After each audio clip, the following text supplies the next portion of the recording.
Ladies and gentlemen, welcome to episode 17 of the Utopiacast. I am your host, Erik Hogan. I am not joined by my co-host, Michael Beaupre or Elliot Vojnica. They were kind enough to allow me to do something a little bit different today. This is not me taking over the reins. It's still, the three of us doing this. But there's no better time than now to do this. And I'm here with a very special guest.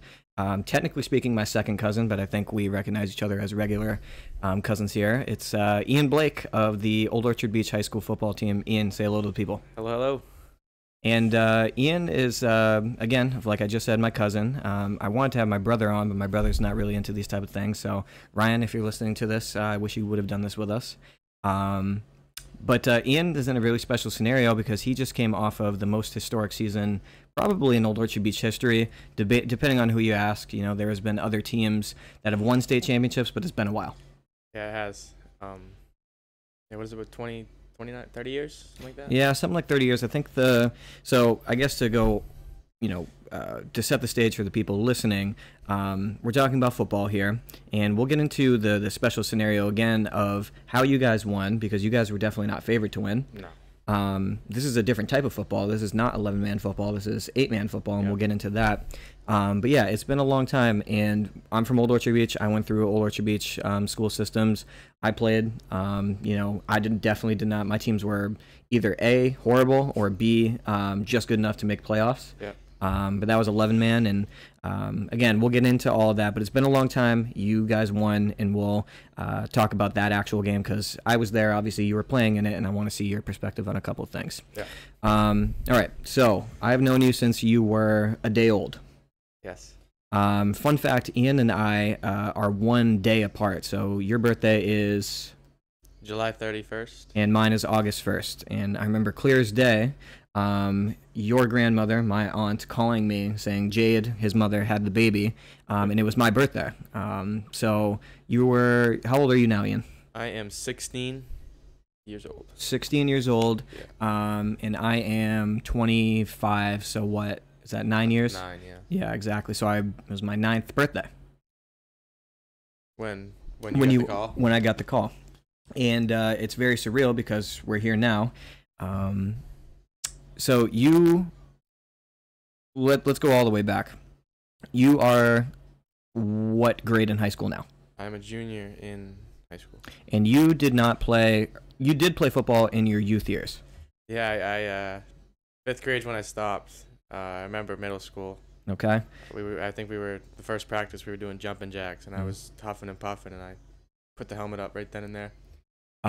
Is that what made you leave the sport? Because I remember you were never really into it, but like you played, like I remember you did Little League and stuff like that. Yeah, I was younger. I did all three sports: basketball, baseball, football. Slowly adjusted. I slowly moved away from all of them. But yeah, it was more of I just slowly stopped doing all of them. I mean, makes sense. No real rhyme or reason. Just didn't really. I wasn't an athletic kid or anything. Right. You okay. You did golf for a little bit too, right? Yes. Yeah. You still do that for leisure. Yeah, it's fun. I mean, last year I played. I was on the team, and they were all trying to get me to play football last year, and they were pretty pissed. Mm-hmm. But now this year I gave in, and you clearly it was for the best. Glad I played. Yeah, exactly. All right, so you didn't play through all middle school. You didn't play freshman year. You didn't play your sophomore year. Now you couldn't even play your sophomore year though, right? Or is that your freshman year? Freshman year of Corona? they didn't have any games, but they had practices and. Okay, so that was the Corona year. That was Corona year. Okay. So we'll get into you actually playing, but 8-man football. Hey man. I will say in town at least, and from the greater public, when I say, yeah, my cousin won a state championship, and they're like, oh, it's 8-man football, though, there is not a vocal, well, yeah, they are vocal, but it's not a majority. There's a small group of people say it's easier. Yeah. It's less impressive. Explain what 3 players are taken off of, what are the rules of 8-man football? How about we do it that way? Well, first off, the field is shrinking. It's 5 yards each side. 5 yards in? Yeah, on each side. Okay. That's first off. And then, I mean, with our when people ask like what players are taking off, it's weird because we have formations where we have no wide receivers out. Right. We have formations where we have 4 out. Right. So you can, I mean, it varies defense wise. Like, I mean, there's probably you get some people taking off the line, but other than that, you can move people around to really. So if you had to describe it as someone, because like the standard, American football, there's 5 linemen, probably 2 receivers, probably a fullback, running back, and then your quarterback. Yeah. If you were to describe, what out of those positions, what gets taken off, how would you describe it? Is it like 4 linemen? Is it 4 down linemen? Or is it 5? Like I said, it's 3 to 5, and then you can have. We have plays where our power series where we have 2 in the backfield with a quarterback. Yep. And we're just QB sneaking every time with 5 on the line. Right. So like I said. So it changes. It changes. It's just 8 men are on the field. So there's not too much of a difference there. Yeah, I mean, no. No, there really isn't. From what I've from the outside looking in, I was a little skeptical at first too. I was like, is this like arena football? Is this like flag football? You know what I mean? Yeah. But realistically, the only difference that I can see is obviously the field is more narrow. It's still the same length. It's still 100 yards. Yep.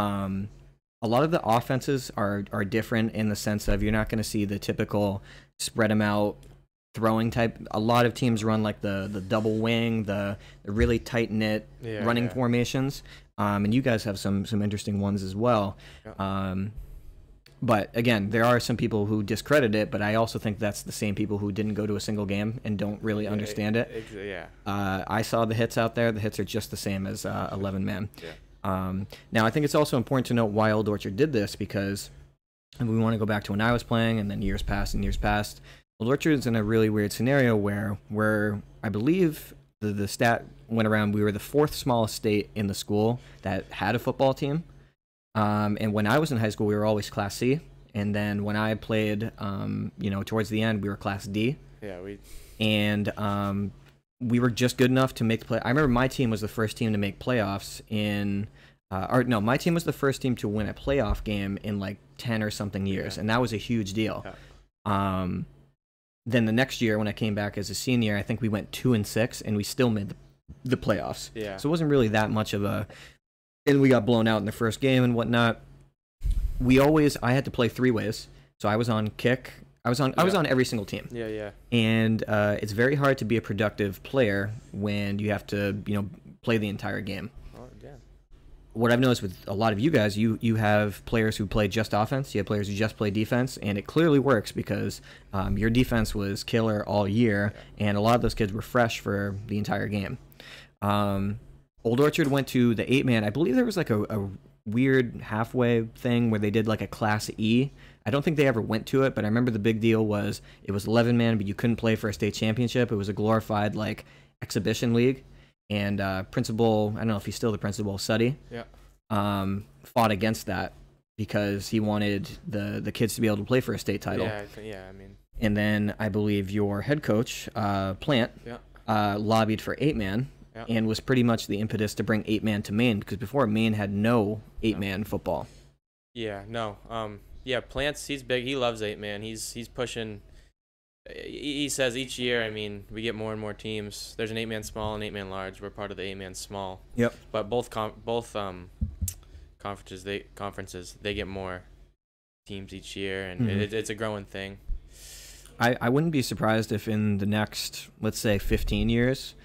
There will probably be a full, like, teams that you would think were maybe not so much like the big teams that you would think, because, a lot of these people listening probably don't know, like, Thornton Academy and stuff like that. Yeah. They're always going to be powerhouses with lots of kids. Exactly. But I can imagine things like Biddeford High School. I bet you eventually they'll move to 8-man. But yeah, so he was a big...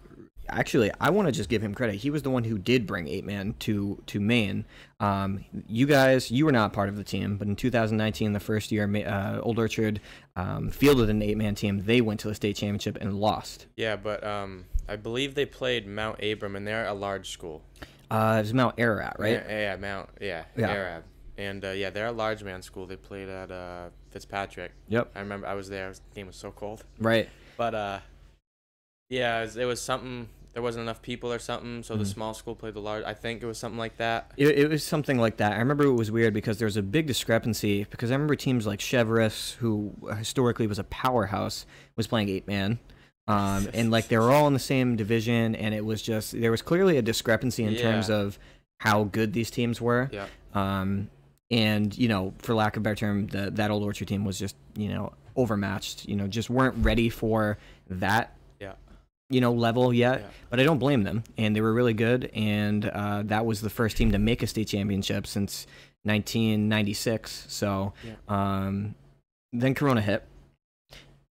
That team was going to return a whole bunch of people, from what I understand. They probably would have went to it again, and they didn't get the chance to do that, which is unfortunate.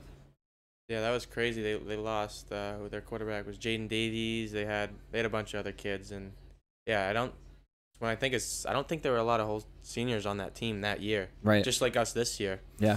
But I think that next year was getting hyped up, and it all got taken away. Yeah, that's tough. And then, all right, so let's fast forward to now. So you didn't play football all throughout middle school, your first 2 years in high school. What was the deciding factor on coming out and playing this year? So I was this summer I was working. I was working every day, and I had a passion for the gym, so I was waking up every day at 3:30 in the morning. I want to cut you off there. I don't want to. You did some mixed martial arts stuff before that. Yes. And we'll see if we can put the video up of him kicking this kid's ass that he showed me. So hopefully you can send that to me. But he absolutely would kick kids' asses. So I was glad that he played for this reason. I think it really helped. Keep going. Yeah, I guess talking about the mixed martial arts. Last year, I'm in school now, junior year. My sophomore year, I pretty much the whole sophomore year I was training grappling, jiu-jitsu. Over in Saco, right? Over at Saco Evolution Athletics. Yeah, they're great over there. But yeah, I was training that every day, and I got into it. I started competing. I was winning, and then it stopped kind of in the summer because I had to work, and I didn't really have time to train. You guys pretty much work every day at Robolards. Oh yeah, 5 to 6 times. Yep. A week, and but I got into lifting towards the end of my sophomore year, and I wanted to stick with it. So I obviously I'm working 7 to 5 every day. So after work I wasn't really feeling it. So I was waking up every day at 3:30 in the morning to hit the gym.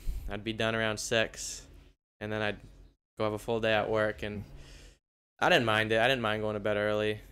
I felt great doing it. And towards the end of the summer football season, it's actually Coach Weber.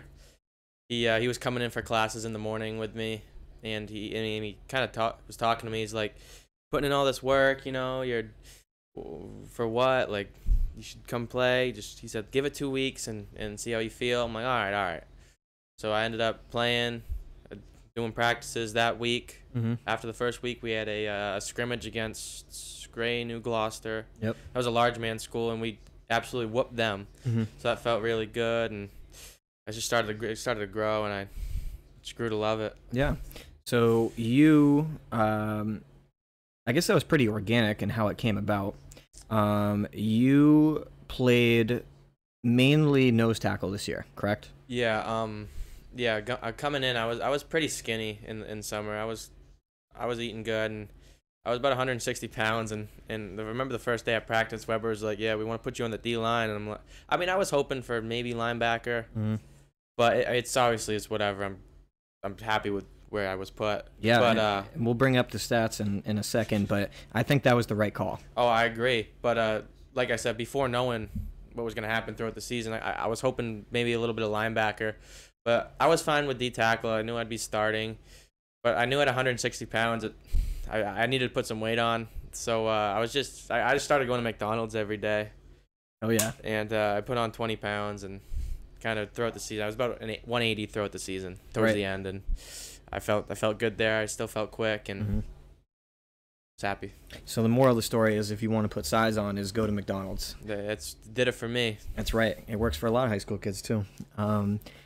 All right, so you were mainly D-line. You mainly played nose tackle. I like to bring up the Aaron Donald comparisons. Hey, don't joke. It definitely, that's what I noticed. But you did eventually, towards the end, you played a little bit of offense. Yeah. I remember. Fast forward into our regional game.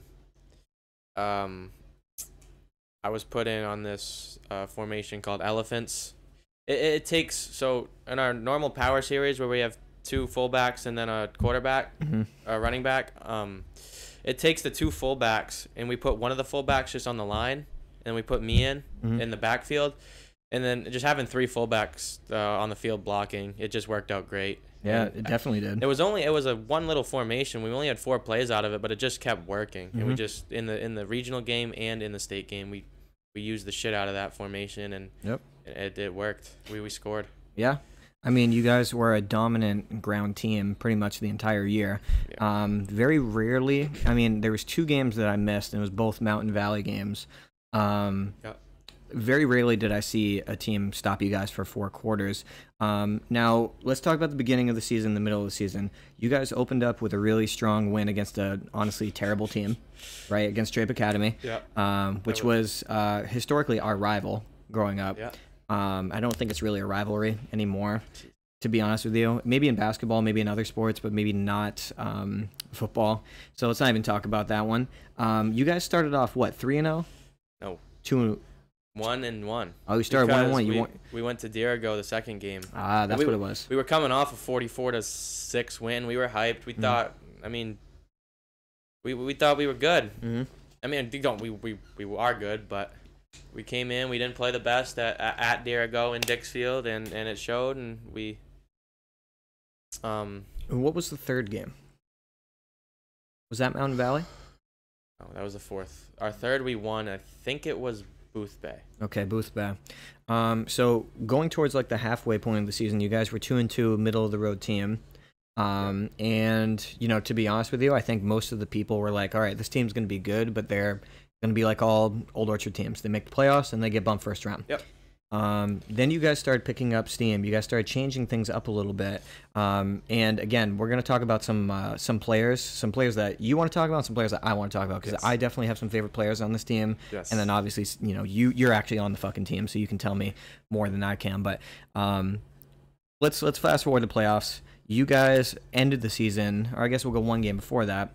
You guys ended the season with a statement game against Telstar. It just absolutely obliterated them. Yeah. They only scored 6 points. And oddly enough, you were the 4 seed, correct? Now there's a weird coin flip thing with that, so speak on that. So Miranda Cook, Dirigo, and us, we all had a record of 5-2. Okay. And it was weird because we beat Miranda Cook beat Dirigo, and then Dirigo beat us. So it was like a triangle thing. Oh, so it was literally a 3-way tie. So it was actually a 3-way tie. So you have to flip a coin here.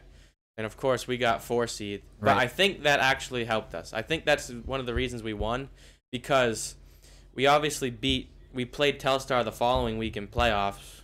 That was an obliteration again. Mm-hmm. But we were then after we were playing Mountain Valley. Yep. And they're coming off a 16-day rest. Yep. So I think that rest is what really kind of threw them off. They didn't have the rhythm of playing. We're coming off a 44 deficit, and they're coming off this just resting off. That's right. Unfortunately I didn't get to go to that game, but so we want to go back though. So you beat Telstar at the end of the regular season, and oddly enough, you played Telstar again for the first round of playoffs. Yep. And again, it wasn't even close. They scored 0 points this time. Yeah. And you guys played really well, and I was like, all right, you know, maybe this team's got something. Then you played Mountain Valley. So you guys were the 4 seed. Mountain Valley was the 1 seed, correct? Yeah. So yeah. Did Mountain Valley only lost 1 game, right? Yeah, it's to us. Well, they were undefeated in the regular season. Yeah. Okay. So going back to the regular season, we got pummeled by Mountain Valley. You guys got killed by them, right? We played terrible. Our tackling was off. We have so many mental errors. Mm-hmm. And yeah, I mean, and then going back to this game, mm-hmm. We're the biggest, the underdog. There's not many teams that picked you guys to go to the state championship as a 4 seed. Hell no. They're 7-0, and we're at Mountain Valley again. Let me ask you this: so you're the 4 seed going against the 1 seed. What was your guys' mindset? Did you guys, because I know it's the cliche thing to say, like, oh, we knew we could win. Did you guys really like go into that game thinking like, hey, we're gonna win this thing, or did you think that like, hey, it's gonna be a toss-up? Yeah, coming back, coaches did a great job. They had hours and hours and hours of film. Shout out to them. a brand new defense. We switched some players around. We worked on our tackling, and yeah, just coming into that, our mindset was let's shock the world. Let's do it. Yeah. We were looking at the news and stuff. Everyone was saying Mountain Valley. Yep. Everyone predicted Mountain Valley. They predicted them to win the states, right? Yeah, I think they were the team to win it all. And you guys took care of them. So that was, again, I had to miss that one, but the next one was the one that honestly I thought was a better game than the state game. And you guys might agree with that too. And that was against Dirigo. I think that was, yeah. So for the people listening, this is a old, I don't even know if we can call it a rivalry because Dirigo wins every time. And I think in a rivalry, there has to be a back and forth. Yep. So essentially what would happen each year, and this is no joke, we would play Dirigo, and it would always be a one-score game in both basketball and football. I don't really know about baseball because I didn't play it, but there would be something that would happen every single game that would cause us to lose, and we would either A, be the better team, or B, be lucky, and we were just right there to win, and we would never win. I played Dirigo 1, 2, 3, 4, 5, 6 times in my high school career. Lost all 6, and they were off of one-score games. My friend Andrew, who you know, same deal. Even go the generations before that, same deal.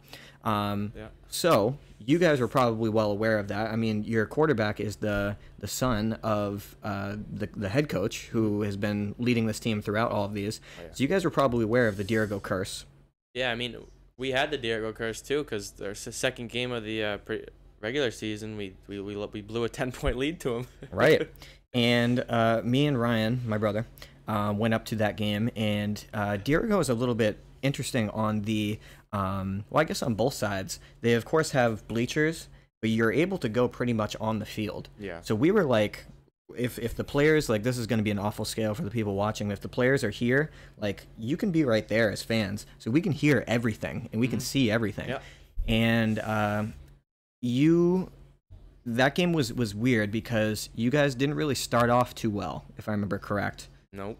I believe halftime was... You guys were down pretty big at halftime. Not big, but you were down. I think it was 10 points. 10 point. I'm pretty sure, yeah. And in third quarter, basically what happened was, like, the third quarter was still kind of, like, back and forth, and then you guys broke open, got a score. Yeah, I think that was Wes Gallant. Yeah, with that pass. Yeah, we're gonna talk about him too. That was the tip pass, right? Yes. Yeah. And then you guys kept getting stops. You guys actually got them to turn the ball over quite a few times. One person who we're gonna talk about, number 3, who's Riley, correct? Yes, Riley. Made an incredible, the most heads-up play I've ever seen from like a 15, 16-year-old kid to bat the ball down as that kid was trying to fight for more yards. Yep. And that was a game breaker. Yep. And then some weirdness happened. So Brady, your quarterback, ran for what we thought was the game-winning touchdown, and it was the game-winning touchdown. Incredible play. Yeah. And then some weirdness happened. Yeah. So we have 4 seconds left. The plan is to takes a snap. He runs. We have 40 yards behind us. He's just gonna run. Take and chew the clock. It's 4 seconds. The plan was to throw the ball right out of bounds. Yep. The ball did not go out of bounds when he threw it. It did not. So again, for those who are familiar with the rules of football, right? This is just from what I saw. So you guys used first, second, and third down. Yep. And it was fourth down. Now there was like 3 seconds left. Yep. If you need the ball down, which you normally would if you're up and you want to win the game, if you need the ball, it's turnover It's turnover on downs, and they get the ball for one more score. Yeah. Obviously, you don't want to fucking do that. No.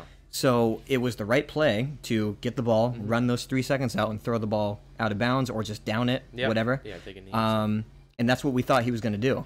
And me and my brother are watching. We're like, we went from like this, and then we see the ball go in the air, and then we're like, and the ball gets intercepted. Yes. All right. I think he was trying to throw it out of bounds. Brady was. Yeah. The plan was to throw the ball out of bounds. Right, and he went left and threw it right, and that was going to be a tough ball to throw out of bounds. So the kid caught it. Yes. And my life literally flashed before my eyes because, as I just told you about the Dirigo Curse, I was like, there is no way that this is happening. And I saw people from my teams. I saw people from the teams before. We're all like, oh no. And you should have seen it. You could have seen a pin drop. Yeah. We were all just watching like this. Yeah. Bunch of laterals happened. Thank God one of them was forward, Yes, and then it ended yes. up going out of bounds. Yes. You guys won. Regional champions. Yes. What was it like winning that game off of a weird play like that? What was the aftermath? Yeah, I mean, yeah, that was crazy. I mean, obviously, we were all shitting our pants when the ball got intercepted. Right. But yeah, like you said, it was that forward pass. I think some of the players didn't really realize, but I was next to one of the coaches, and he was kind of like, he kind of made me realize it was forward pass. Like, game's done. The game was still going on, but game's done. Forward pass. It was obvious too. So, yeah, it wasn't close. Yeah. So I calmed down, and it took me a second to realize, like, obviously at that time we weren't state champions, we were regional champions, and that's still a crazy accomplishment. And we were all getting hype. Bus ride back was hype. Dirigo was the 2 seed, and we've never beaten Dirigo, and this is the biggest game ever. Yeah. Pretty much, and you guys beat them there. Like, that was crazy. Yeah, that was crazy. And when did it set in that you were going to play? Because obviously you knew you were going to play in the state championship game after, but when did it set in, like, hey, like, we still have another big one to go? Yeah. When did it set in? Was it the Monday after, the Tuesday? Was it right after? So the game was a Friday. I was talking to Coach Weber, defensive coordinator, and he's like, "Damn, my weekend's taken up. I gotta watch film on this team that we've never really looked at before." I'm like, "Oh shit, we get another game." Yep. And that's kind of hit when he said that, and then they were out sharing films right away, all on Huddle. They were all the Orono films. Yep. We were doing good just watching it. We were knowing they were a pass heavy team. They were going to come at us with a strong pass game. They were hyped up. I mean, don't get me wrong. They had some great players, a great quarterback, but we were ready. We had a great defensive plan to pressure the shit out of them, and then pressure the shit out of the quarterback, and then press up against the cornerbacks, and it worked. Yeah, it clearly worked. And for you guys played Orono High School. Yes. And it's been a while since I've never actually seen an Old Orchard State Championship game, so I didn't know the process of how everything was. It was pretty far away. It was in Augusta. It was at Coney High School, which is about equidistant from Orono to Augusta than Old Orchard to Augusta. So it ended up working out pretty well, and it was pretty fair in that regard. Yeah, it made sense. And so I don't know if you were aware of this. Maybe you were. That Orono team pretty much had the same trajectory as you guys. They were the 5 seed. And I was following, because I don't know how much, obviously you guys prepared and whatnot, but I was reading everything. That team, for whatever reason, was the 5 seed, but was just motoring teams. They were putting up 60 points a game. Yeah. That quarterback was throwing 7 touchdowns a game. Yep. And just killing teams. Like, they beat the number 1 seed like 61-20. Yeah. You don't see that. Yeah, I was gonna say that. Well, sorry, I don't mean to cut you off, but you guys were definitely not favored to win that game. No. And were you guys aware that you weren't favored to win that game? Did you know that? Yeah, I think it was I was looking at the Bangor Daily News. 18 out of the 21 predictions were all Orono, and we love that. Our Coach Weber put that all. He taped in front of everyone's locker the news article. The news article saying, and everyone's getting hyped up. Yep. Let's fucking go. Right. So that was hype, but yeah, they were a crazy team. Like you said, 61-22, the number 1 Dexter. Yep. Like that's crazy. And then going back the year before, they were the lowest seed. I think they were 0-7 last year. Right. Like that's crazy. That's a pretty crazy turnaround. And once we get to the game, it's the state game. It's a big game. Yeah. Were you more nervous before that game, or was it the same? I'd say the state's game I was the most nervous. You were the most nervous. Yeah. So when did you start feeling that nerve aspect? Was it like during warm-ups? Was it like before? Nope, it was on the we both ran out of helmets. I was kind of in the back of the helmet. I was just kind of pacing in my own head, and I'd say nerves got to me there. It was pretty hot that day too. It was like 65. Uncharacteristically, it was late October? No, wait, sorry, November. No, it was mid-November. It was the game was 2 weeks ago. A week and a half ago. And it was like 65 degrees. It was crazy. I was in a t-shirt and I was comfortable. Yeah, so let's get into the actual state game itself. So you guys opened up immediately, and scored pretty much on your first time touching the ball. Yep. That team was a passing team. Yes, we were. You guys historically were not good against the pass, at least from what I saw most of the year. Yep. You guys were meh to, like, you guys were maybe below average to average, and that would be, I think, pretty fair. You guys were incredible in that game in pass coverage. Yes. Not only your cornerbacks, but your D-line was just getting to the quarterback every play. Yep. What was the preparation like for a team that passes the ball all the time? Yep. What was the preparation going into that game? Yeah, so corners were gonna press the shit. They were gonna be a few yards. They're gonna play a few yards off their wide receivers, and they're gonna press the shit. And our goal was 3 or 4 seconds. 3 or 4 seconds. We were gonna let that if Coach Weber said if we can get to that quarterback in 3 or 4 seconds and pressure him, we're winning that game. Right. He's not gonna be able to throw it off that quick. And we did a great job. We were blitzing almost every play with our linebackers, and it just worked out great. It was a great game plan and great execution. Yeah, it was. And so you guys scored not only you guys dominated on the ground. They could not stop you on the ground at all. No. It didn't matter who was running the ball back there.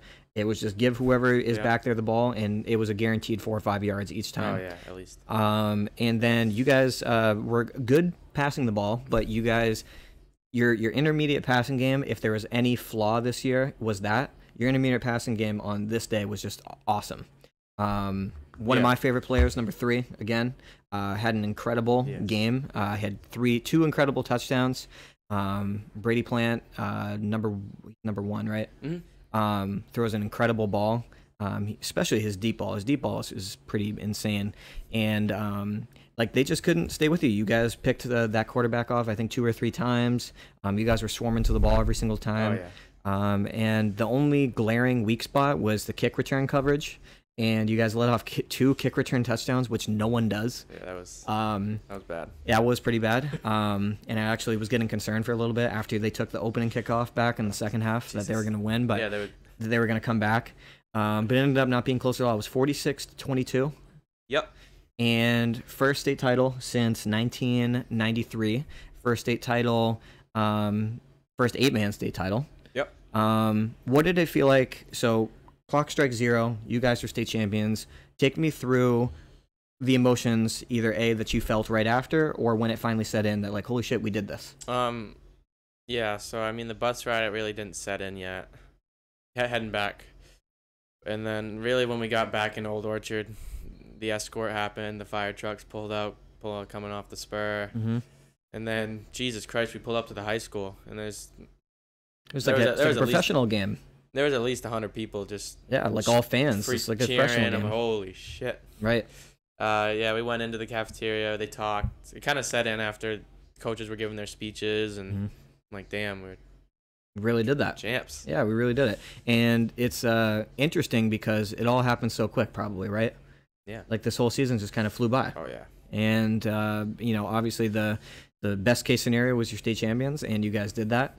But the cool thing is you guys are returning just about everyone. Yeah, that's like defense. We don't lose a single player. We lose our DN number 9. But next year is gonna be crazy. Yeah, I'm excited. Absolutely, and obviously, you guys went, and we were talking about this earlier, went from a position where no one probably gave you the time of day. Now you're on every single team's radar in the state for 8-man football now. So it's going to be interesting as to see if you guys can play from ahead and play as the like you're the hunted rather than being the hunters. But I do like your guys' odds again next year. And fun fact, Old Orchard has never had a repeat state champion team, and I don't think in any sport. Correct me if I'm wrong if someone's listening. So you guys could make history again.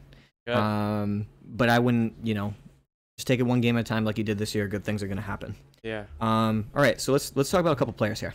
Yes. Let's talk about you first. Okay.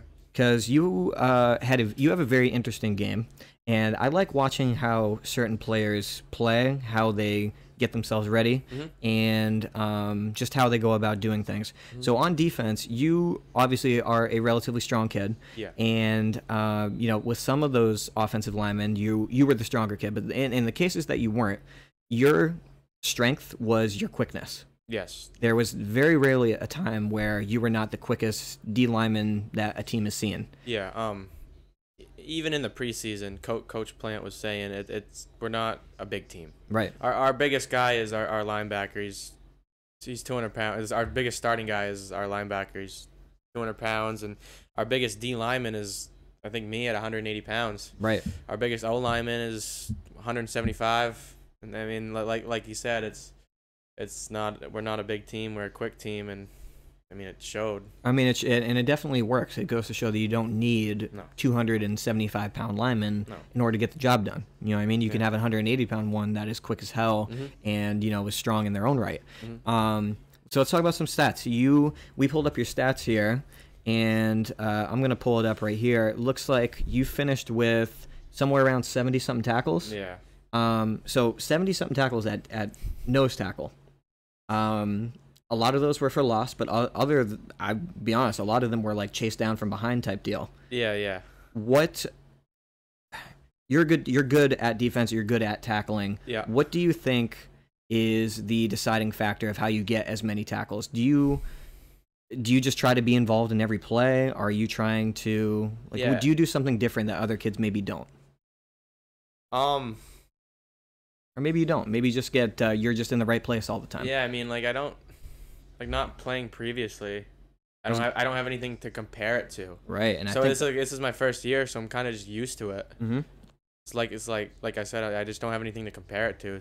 But I mean, I'm always trying to be quick off the ball. I'm always trying to use my hands, pass rushing. Yep.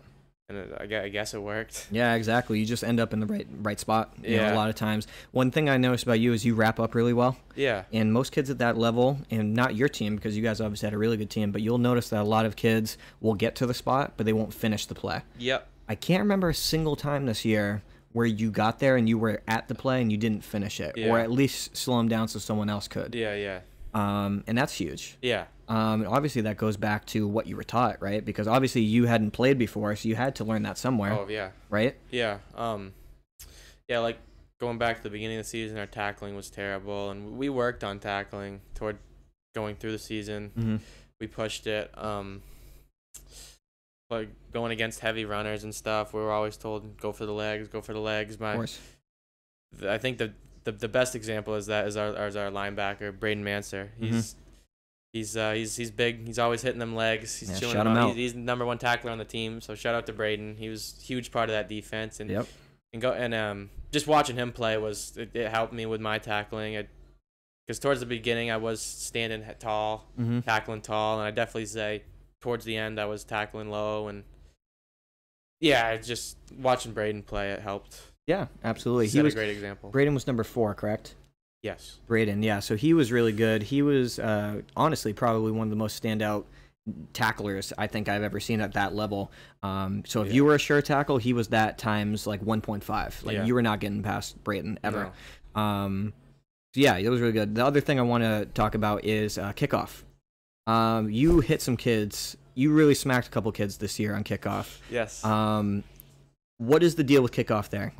How come you always find yourself laying a kid out on kickoff? What is your role in kickoff? Are you the wedge buster or no? Yeah, I'm right next to the kicker. I mean, they usually got their biggest guys in the front. Mm-hmm. I don't really care. Do you make it a point when you see a big kid like that to go try to get one? Yes. Okay. Because at first, last year it was Asher. I always shout out 33 Asher. He was always laying kids out. Mm-hmm. And Asher's not a big kid. We'll talk about Asher soon. Yeah.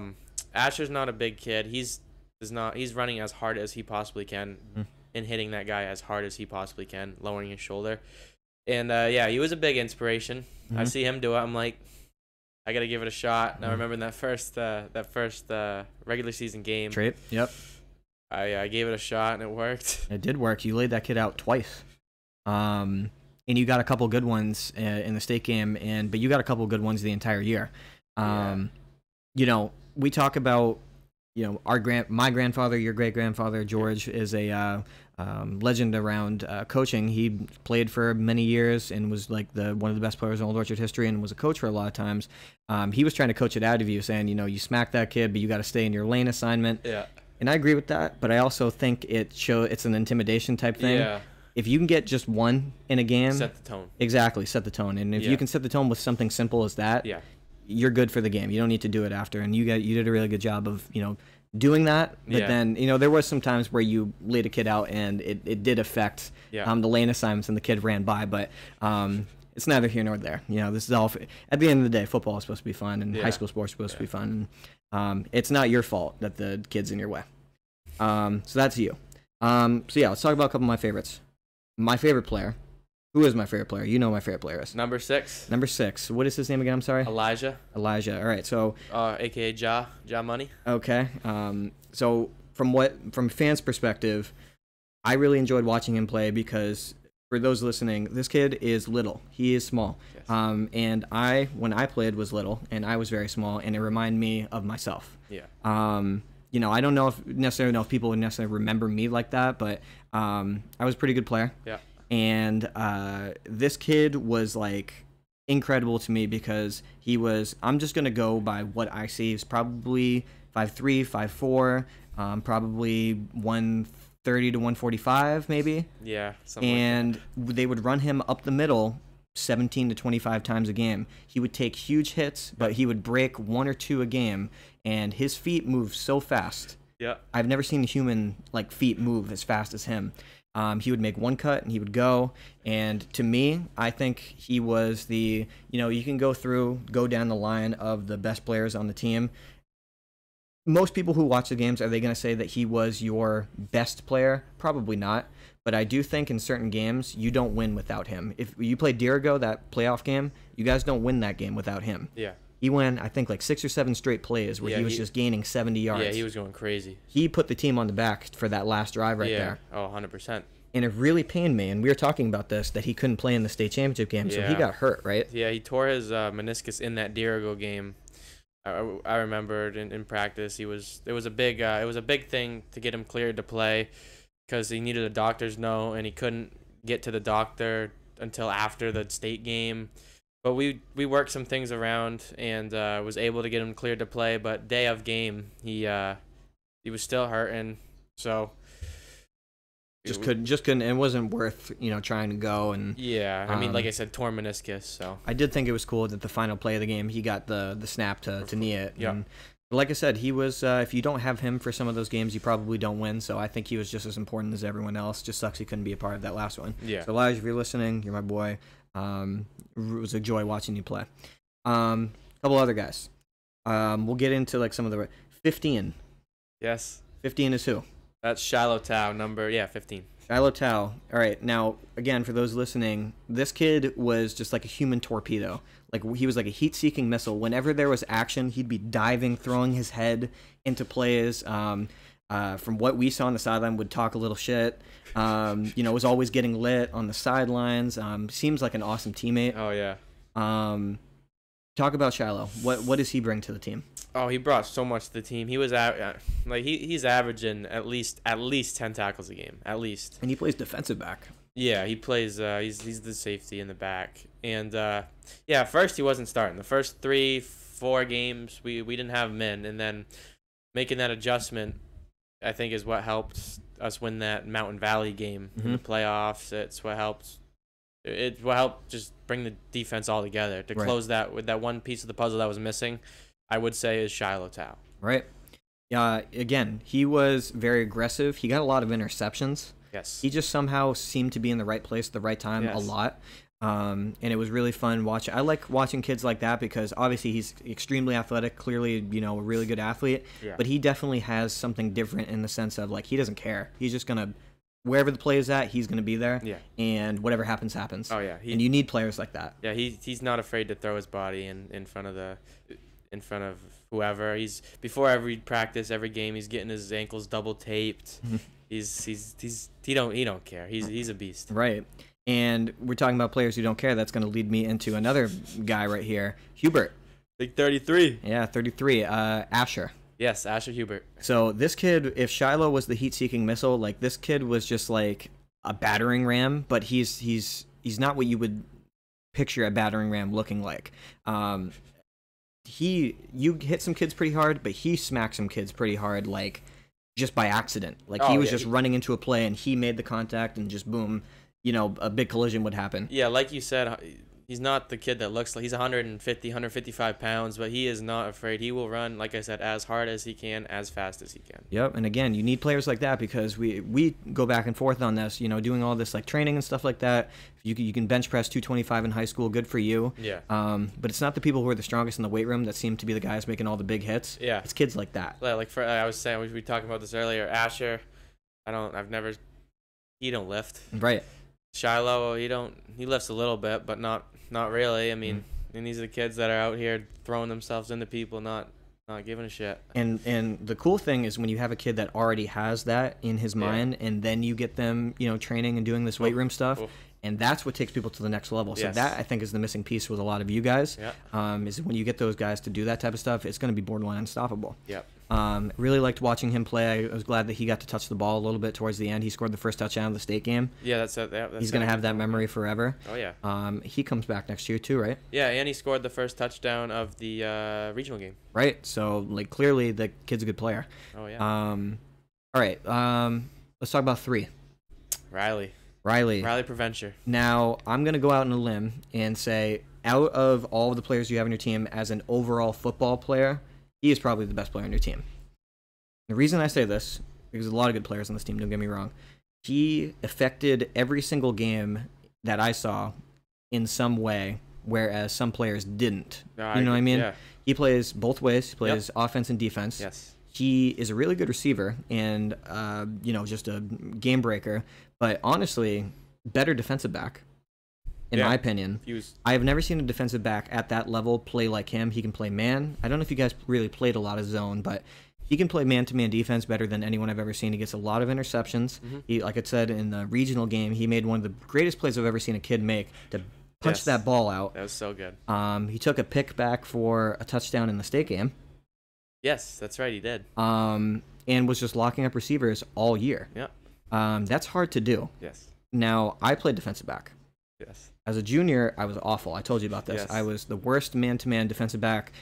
Me and Zach Hurst would like to talk about this, who was a guest on one of our episodes here. Out of all of the starting defensive backs that year in our league, we were by far the worst. If Zach wasn't the worst, it was me, and if I wasn't the worst, it was Zach. And playing man-to-man is so difficult because if your receiver makes one move and you bite for that move, it's gone, and you got no help behind you. Exactly. I personally think cornerback is one of, if not the hardest position. Exactly, and he almost made it look easy. Yes, he did. He was always making plays. Very rarely did a kid catch a ball on him, and maybe it was like a 4-yard hitch, but anything more than that would never happen. He's incredible, and he's only a sophomore. Yes. So, all of you guys are just babies, and you know what I mean? Yeah. It's incredible to me what these kids are doing. 3 was really good. I really, really enjoyed. I'm going to enjoy watching him play next year, too. So how about your quarterback, Brady? Yes. Brady was made for this. Obviously, he's the coach's son. Yeah. Throws an incredible deep ball. Yeah, it's nice. He 85 is your. Was it 85? Brady, the other Brady? No, the other Brady's 5. Other Brady's 5. Okay, I keep thinking of NFL numbers. So he's 5. So Brady Croteau, right? Yeah, Brady Plante and Brady Croteau. Brady Plante, Brady Croteau. His deep balls to Brady Croteau would be insane. They'd be like moon balls, just floating in the air, and it was just dropped in perfectly. Dime piece. And you could see over the span of the year, his intermediate ball got better. Before, because he's a smaller kid too, I'm willing to bet he definitely has a tough time, and this is no shot at him, seeing over the line. But he did a good job of moving. Yep. And he was able to get himself in windows where he could throw the ball. Yep. And he was throwing some lasers to Riley in the state game. Yep. So he was really good. He's just a sophomore. He had a great season this year. He was running the ball insane in the Dirigo game. Yes, that was crazy. He ran the ball 15 times for a bunch of yards. Yeah, and he's one of those kids. He's not afraid to take a hit either. No, him, 6, and there's one more would take huge hits and just get up like nothing happened. Yep. Brady's underratedly fast too. Yes, he is. I remember one game he turned the corner. I was like, wow, he's already in the end zone. So he was really incredible. 85 was a really good receiver as well. 5. 5. Fuck. 26. That's Reid. Big boy. Yes, he's our big linebacker. Yep. Like 205, 200. Right. He was definitely one of the bigger kids on the team. I think he was the biggest starting. So he was the biggest. Starting, yes. Right. He ran the ball a little bit. Yeah. And shout out to Reid and that second Mountain Valley game. He took control. That's one I really wish I would have seen, because everyone's like, yeah, Reid was killing it, whatever. I think he had 2 touchdowns, and he has had some crazy huge runs. He's a beast. He really is. Now, he drives his legs. He doesn't stop. Right. He fights for yards. In the state game, he had a really cool, like, they thought he was down, or they tried stopping him, and he kept pumping the legs, and he gained like an extra 15 yards out of it. Yeah. He is obviously bigger, but he is again, a lot of these kids are fast, and it's incredible to me how fast some of these kids are, because usually you're big or you're fast and you're little. You know what I mean? Yep. But a lot of these kids are both. Now let's talk about the phenom himself, Wes. Yes, Wes. He's a number 34, Wes Gallant. He's crazy. He puts in the work. He trains in the off season. He's only a freshman, right? And it shows. Yeah, he's a freshman. He's squatting 350. Mm-hmm. He's benching, deadlifting these big crazy numbers for a freshman, and it shows. I mean, he's what do you have? 8 touchdowns or something. If you would have told me, like, if I didn't know anything about this and you told me, like, that kid was a freshman, I'd be like, you're fucking lying. Yeah. Like, I have never, because the big one when I was playing, and a lot of these people who are listening won't understand some of these players, but the people from Old Orchard well, Brian Roberts played as a freshman. Yes. And Brian Roberts was huge. Yes. Like, he was, like, a lot bigger than kids, but he didn't have the type of success that Wes did. Yeah. Like, Brian, I think, scored a couple times and, you know, wasn't really doing Wes quite literally was either your first, second, or third best player at worst most games, right? Yeah. On offense. He only played offense pretty much. Yeah, we had him at safety at the beginning of the year. But then he played mostly offense. But if we're talking strictly offensive players, he's at best your best player, and at worst your third best player. Yeah, he always did great. He was ultra consistent, and he's like 14 or 15. Like, Jesus, you know what I mean? Incredible. Yes. Couple other kids I want to shout out. Levi. Yep. Had a hell of a game in the state game. Came back because he had a rough one the game before. Yeah. And I bet you that team was like, we're gonna go at him, and they clearly tried to, and it didn't work. And he got an interception, and he played really well in defense. I was really happy for him. Any other kids you want to shout out? Maybe some of the linemen. Yeah, shout out to our O linemen. I mean, we're, like I said, like probably the biggest guys, 180 pounds, super small, but we're super fundamental. We block right, we put our heads in the right spots, and we drive, and they're all great. They're definitely a key part to the team, and shout out to the whole team. We just come together. We have great chemistry, and we put in the work, and it shows. Yeah, absolutely. And you know, this was really big. We were talking before the game, and me and my brother were like, we might not see another state game in our lifetime, so we're gonna enjoy this. Yeah. And it was just awesome that you guys were able to come away with a win with it. Yes. And like, it was huge for us because, like, again, we've known you since you were a day old, and to see you do this, and your mom was there, and who is my first cousin, and your grandmother, who's my aunt, it was awesome. You know what I mean? The whole town kind of united, because, you know, it's just like any regular small town where people have like bickering and stuff like that, but for that 7-day period, the whole town kind of came together. You know, whether it's kind of stayed the same or whether it's back to how it is, I'm not sure. But it was cool to see that moment, and I'm really hoping it would be insane if you guys did it again. But if you don't, let's say next year is a wash, you can always say that this one happened. Of course. You know what I mean? And I think that's going to be, the older you get, the cooler it will be. Oh, yeah. You know what I mean? Yeah. Absolutely. So what happens now? So the season's over. You don't play another team sport, correct? No, I mean... No, I mean we're the day we won Saturday championship, and Monday I was right back in the gym getting after it. And right. I go every morning before school, and I'm just training for next year. For the next year. Now, before we get into like goals for next year, what are you gonna get into any more fighting stuff? With like MMA? Yeah. Yeah, I don't know. Last year was a lot. I was there a lot, training a lot. And don't get me wrong, it was fun. It was a great experience, but I don't think as much as I'm not going to be as dedicated. Okay. I know that. Right. I was there every day after school for hours. Right. I was there a lot. And right. you could see that I progressed very quickly, but like I said, it was a lot, and I'll still do classes a few times a week, and I'll stick with it, but it's great cardio, it's great discipline. Well, I think to be a D lineman, I think that's probably what set how you were able to come in and have so much success immediately, because you're used to literally fighting kids. Yeah. and this is essentially controlled fighting with pads, so this was almost easier. Yeah, I'd say that 100% helps.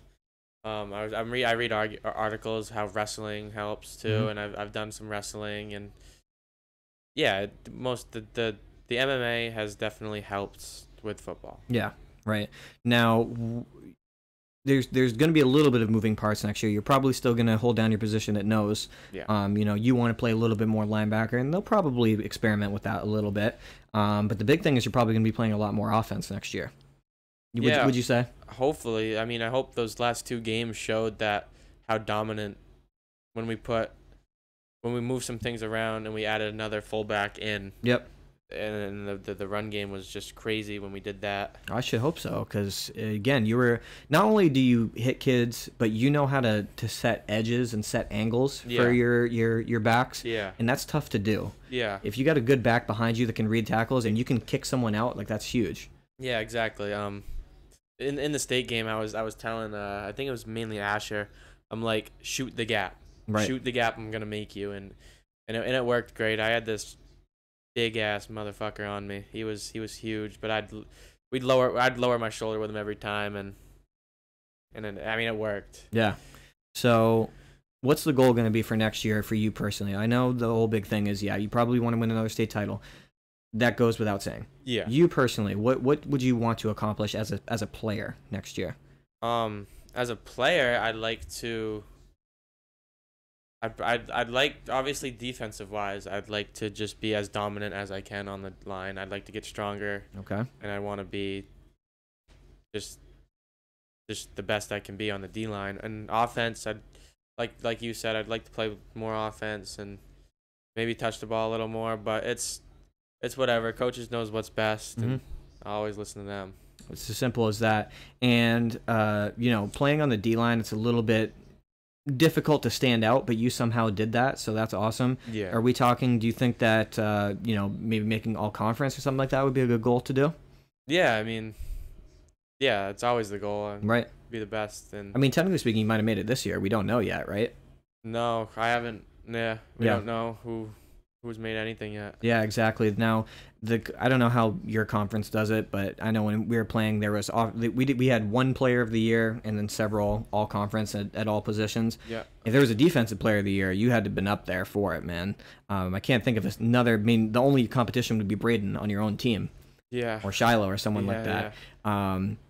But yeah, I think coming back stronger is going to be big, and just bigger in general. Yeah. You know what I mean? It's one thing we were talking about, being 180 pounds on the D-line. Yeah. If you can be 195, you're not only, and if you can retain most of your quickness, that's when the big things are going to stem. Because not only are you quicker than everyone else, but you're stronger and bigger than everyone else. Exactly. It's kind of a win-win there. Exactly, so that would be my goal for you. Yep. Now, you probably don't want to do that all with McDonald's weight. No. No.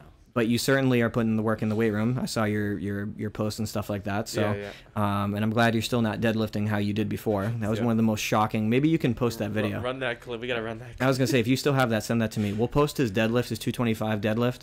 He wanted to prove to me they can deadlift 225, and he did deadlift it, but it was the most shocking. I was like, do not do that again. It was spine day. Yeah, it was spine day, and but you did hit. Yeah, so I think that would be a good goal to have. I think you guys are a just wonderful group to watch. Yeah. I don't know any of those kids really personally, but it seems like they're all, the big thing when I was playing, there was always some type of drama going on, whether it be between players, whether between parents and players. Yeah. And there was a little bit of that this year, but not to the extent that I was used to, and it was a breath of fresh air. You guys won the sportsmanship award. Yeah. My fucking teams would never win a sportsmanship award. That was our third consecutive year winning the sportsmanship award. Shout out to Coach Plante and Coach Weber. They've got Coach of the Year and assistant coach. Right.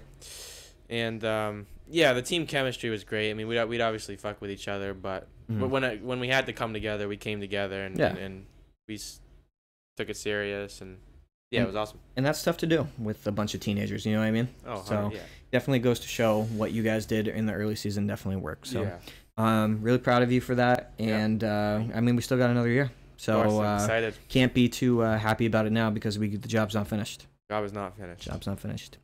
All right, so that was that. Now let's. I think we're pretty good here. So let's end it with our hot takes and then our shout outs.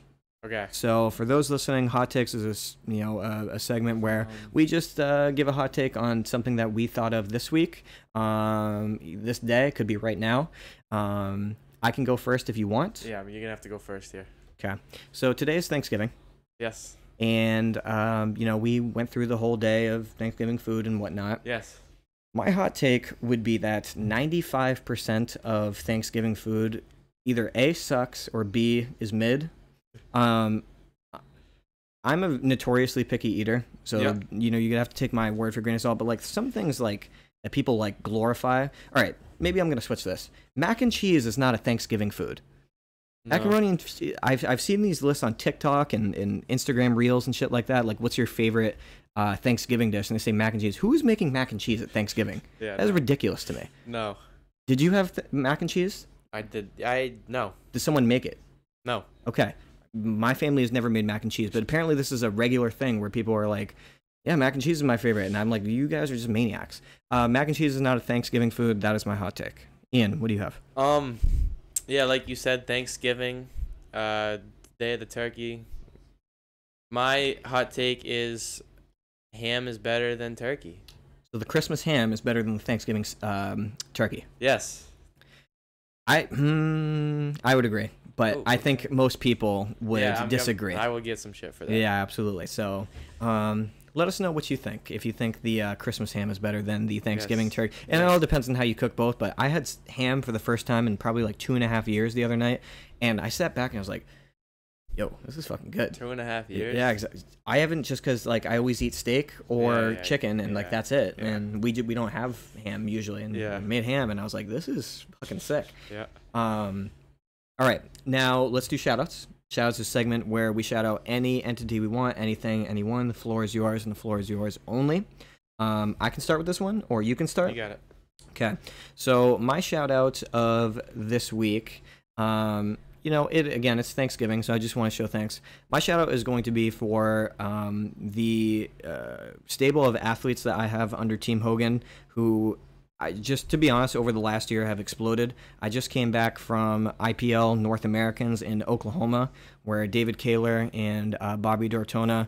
Bobby Dortona won best lifter for the entire meet of 110-person lifter meet. Maybe it was a little less than that, but a lot of strong people there. And the fact that my two guys were the two strongest makes me feel pretty cool. And, I went from, I think, 2021 to 2022 now. I think we've grown by just over, I think we've doubled. And I went from like 25 total lifters to now I'm closing in on like 50. Mm-hmm. So I'm very busy most days because I work 5 days a week and do a whole bunch of other things. I'm doing this fucking podcast and making all these videos and whatnot. And but of course I have good help, and I don't know. I just feel really thankful for that, and I want to shout out every single person who trusts me to kind of right the ship with them. And I definitely don't take any of y'all for granted. So that's my shout out. Ian.